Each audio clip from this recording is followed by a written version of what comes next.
पास ना हो, we make and break star. कहानी जो है हमारी इंडस्ट्री की, हम इस इंडस्ट्री से जुड़े हुए हैं और ये कहानी है क्राफ्ट के बारे में। क्राफ्ट को किस तरीके से नजरअंदाज किया जा रहा है। एक्चुअल में तो वो किरदार है ना, वो भी तो किसी की जिंदगी है। बुरी अच्छी है वो हमने कैसे सोच ली या हमारे माशरे ने कैसे सोच ली। एक फनकार था अंदर जो बहुत जोश और खरोश से काम करता था। उसका जोश उसकी खरोशी खत्म हो गई और वो बकौल इनके मर गया। My name Arshad Malik, casting का इंसाइक्लोपीडिया कहते हैं मुझे। My self Arshad Malik, evergreen talent, casting का इंसाइक्लोपीडिया कहते हैं मुझे। सर आपके लिए किरदार लाया हूँ सर, वो भी फरहान मकसूद की फिल्म का। तो वो वाली चीज वो हम इंट्रोडक्शन ही इस तरह से लेके आ रहे थे कि वो बंदे को इतना खुद पे भरोसा है कि मैं किसी को भी कास्ट कर लूँगा।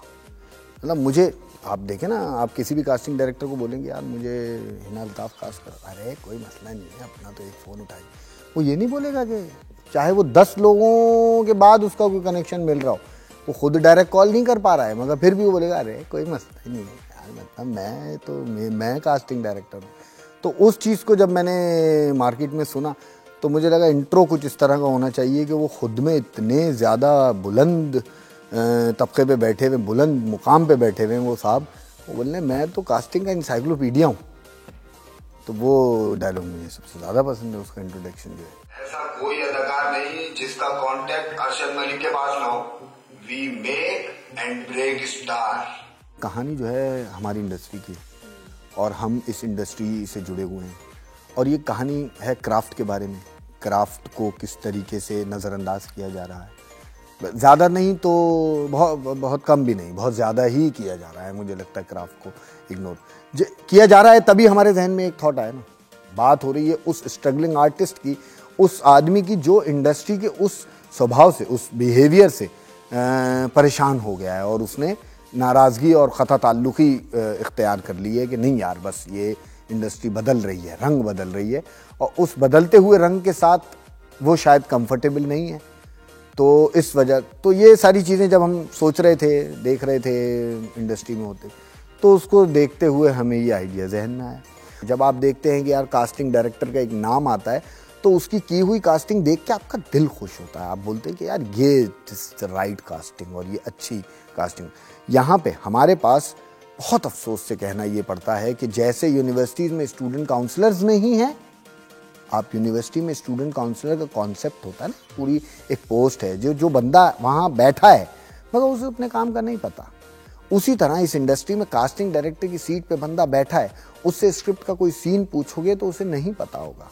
उसे सिर्फ डायरेक्टर की उतनी रील जो उस आजकल तो वॉइस नोट्स चल रहे हैं ना, वॉइस नोट्स ग्रुप पे आ जाते हैं कि देखो इस तरह का लंबा सा हो, चौड़ा सा हो और ये हो, ऐसा हो और गोरा चिट्टा हो थोड़ा सा, हाँ हीरो अमीर दिखा दें, चलो ठीक है देख लो। ये इतनी टाइनी डिटेल एक कैरेक्टर के लिए जिस किरदार को आपने जिंदा करना है, वो मुझे लगता है ज्यादती है उन आर्टिस्टों के साथ जो मेहनत कर रहे हैं, जो इंडस्ट्री में अच्छा काम करना चाहते हैं, जो बहुत छोटी छोटी चीज़ों को और छोटी छोटी अपनी ख्वाहिशात को या बड़ी बड़ी ख्वाहिशात को भी दबा के अपने क्राफ्ट को प्रैक्टिस कर रहे हैं।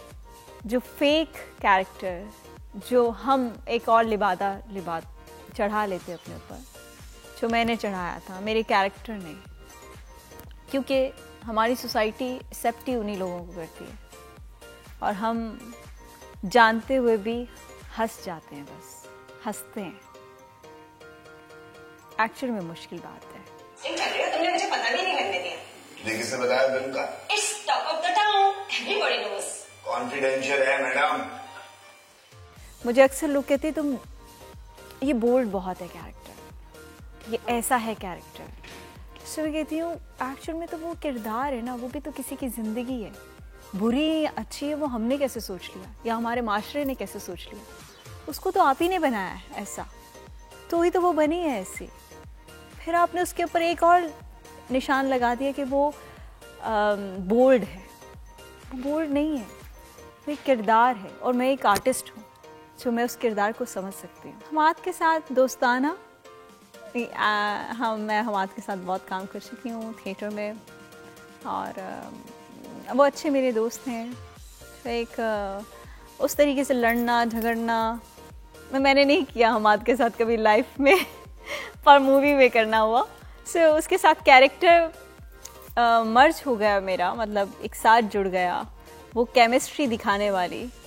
हाँ, मैंने इनसे बहुत कुछ सीखा, इन बच्चों से, क्योंकि मैं जैसे अभी पहले कह चुका हूँ कि ये बच्चे हमसे ज़्यादा ज़हीन है। बगैर रिहर्सल के ये ऐसा काम कर जाते हैं जो हम बहुत रिहर्सलें करते थे और वो सामने आता था देखने वालों के। तो ये बड़े ज़हीन बच्चे हैं इंशाल्लाह। बस इनमें जो ज़रा सी कमी है वो है जुनून की, ऑब्जर्वेशन की, कि जुनून और ऑब्जर्वेशन बहुत ज़रूरी है अदाकार के लिए। तो इंशाल्लाह ये कभी दूर कर लेंगे तो ये बहुत कमाल निकल के आएंगे। यहाँ वो शख्स नहीं रहता, जाते वक्त दरवाजा खुला छोड़ दीजिएगा, मैं इलेक्ट्रीशियन का इंतजार कर रहा हूँ। शुक्रिया।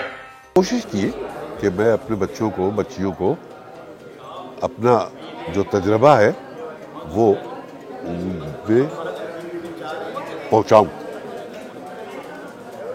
कुछ ने वो अच्छा समझा, कुछ नहीं समझा कि नहीं हमें सब पता है, ये तो ऐसे ही खानों का पुराने लोग हैं। तो ऐसे मौके पे जहाँ ये होता था कि पुराने लोग हैं, वहाँ मैं चुप हो जाता, फिर आगे नहीं। लेकिन जहाँ ये महसूस करता था कि ये बच्ची या ये बच्चा कोशिश कर रहा है, वहाँ मैं जितना कुछ हो सकता था उसके अंदर उड़ेलता था। नहीं, ऐसा तो मेरे साथ नहीं हुआ जैसा कि इसके साथ हुआ था कि इसको बिल्कुल भुला दिया था, इस फनकार को। मैं तो अब भी कर रहा हूँ काम, लेकिन इसमें कोई शक नहीं कि जो एक फनकार था अंदर, जो बहुत जोश और खरोश से काम करता था, उसका जोश उसकी खरोशी खत्म हो गई और वो बकौल इनके मर गया। तो वो मर गया और उसको याद करके मेरी आंखों में आंसू भी आ जाते हैं। वो फनकार मर गया, लेकिन काम मैं तो अब भी किए ही चले जा रहा हूँ।